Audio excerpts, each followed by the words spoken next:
เข้ามาก็เจอเลย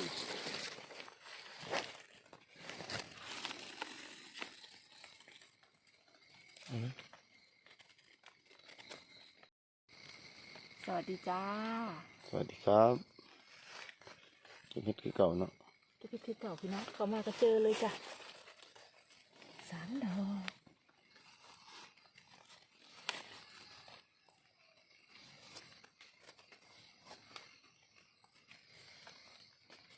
งามขนาดไม่ต้องให้ออกจากกันเลยเนาะไปจ้ะ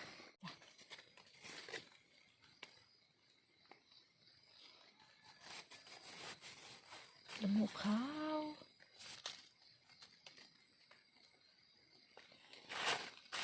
บานแล้วตัวนี้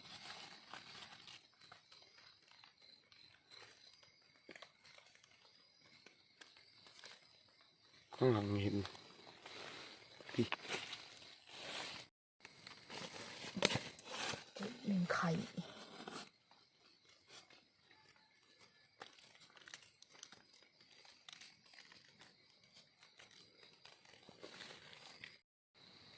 พี่น้องมาเลยงามงามดอกใหญ่ขนาดอุ้ย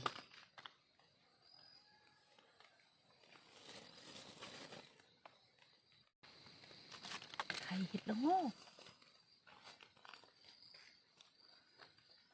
งามขนาด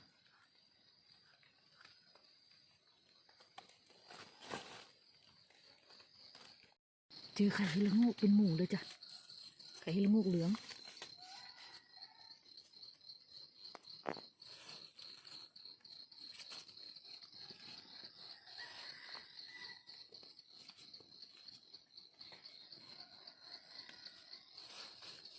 เสียงเก็บปลาและเสียงเก็บบ้านจากอันนี้เก็บบ้านอันนี้ไก่ป่า อันนี้เก็บปลา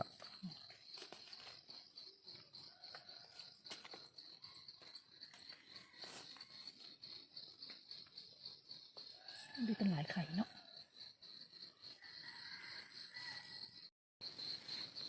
งามมาก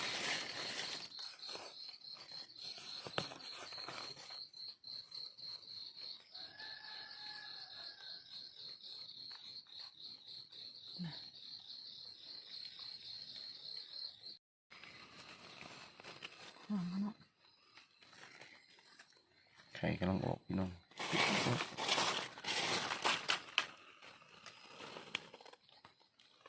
ดอกบาน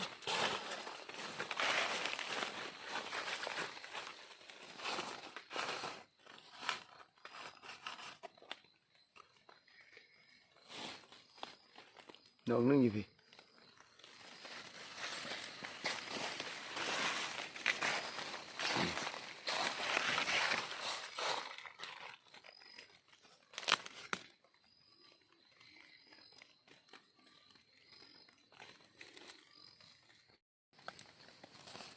งามงาม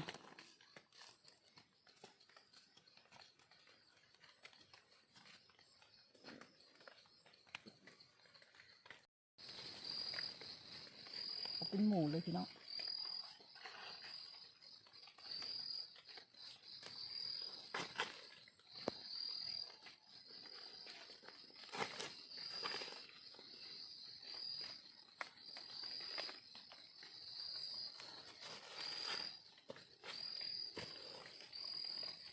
อันนี้เข่าเลยด้วยจ้ะ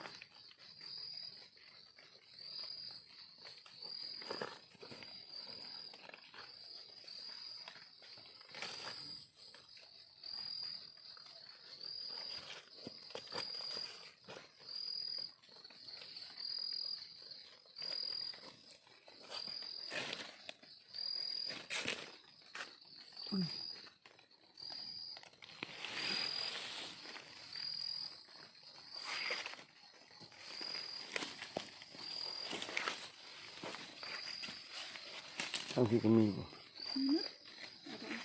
เหยียบแล้วกันแหละ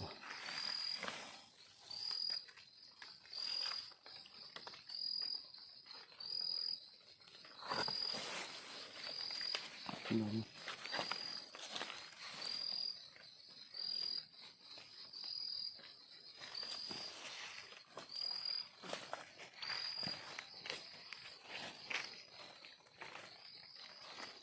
งาม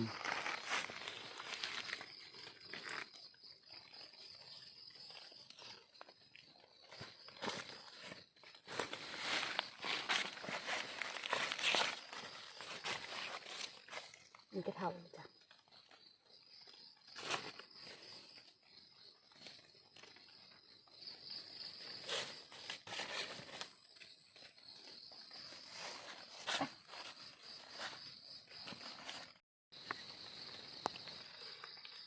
เป็นหมูหักแต่แค่นี้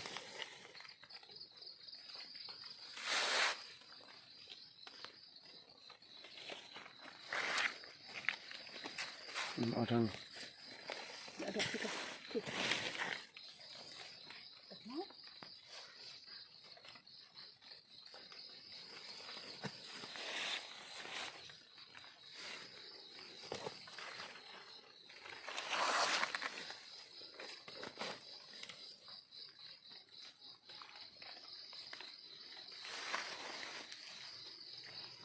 ฝากพี่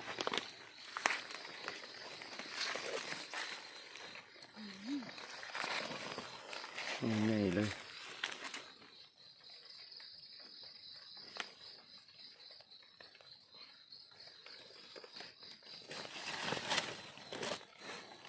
นี่ก็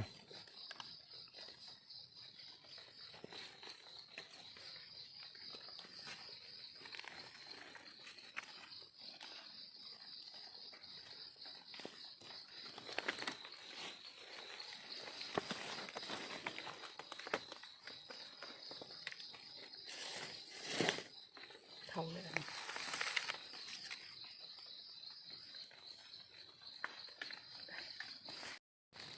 เจอเห็ดละโงกขาวไข่บักใหญ่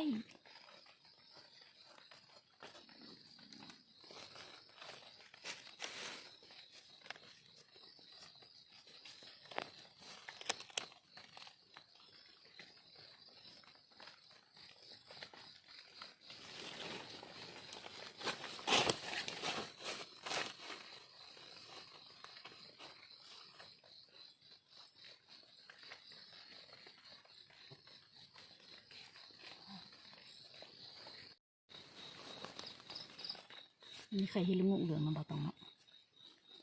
ไข่น้อย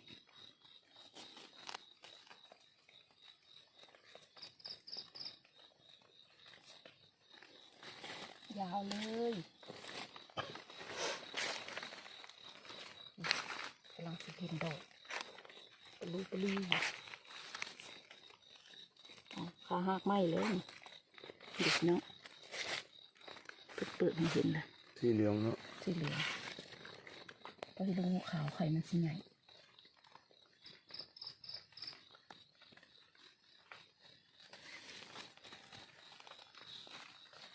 ดิ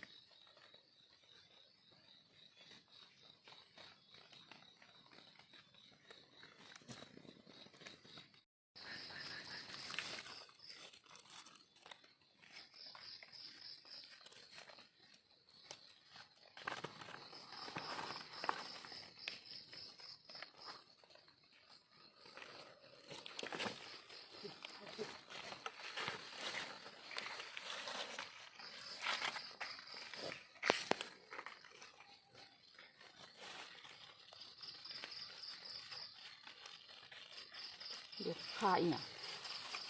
ป้ามันอยู่ในถุงยางเห็ดออกในถุงยาง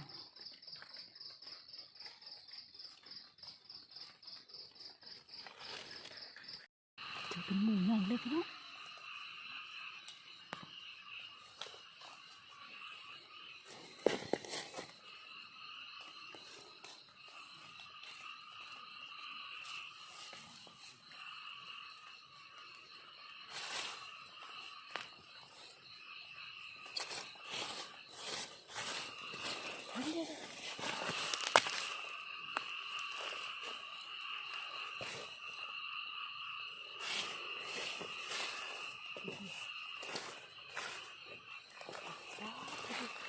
นี่นะนี่ดอกนี่นี่นี่ เดี๋ยวนะคะทำไมเขาจะมีขาไม่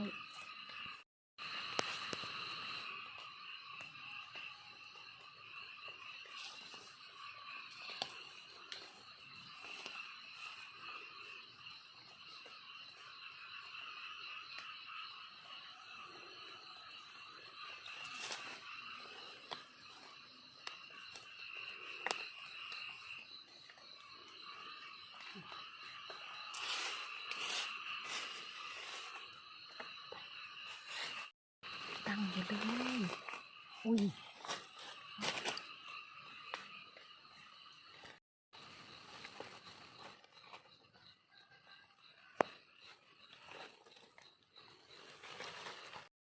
งามนะเนาะ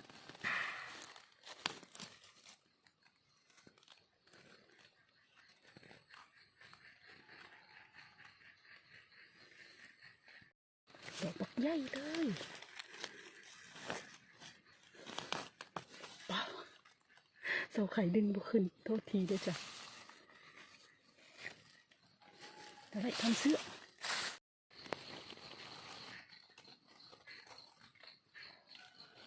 บานผ่าแล้ว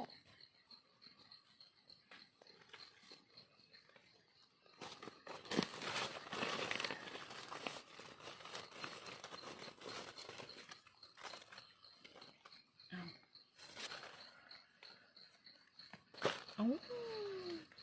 ลืมตัดก่อนโทษทีด้วยจ้ะ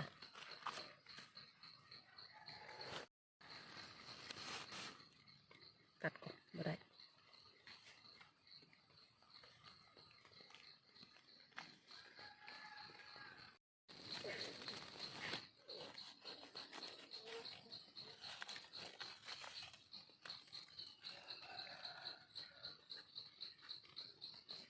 งาม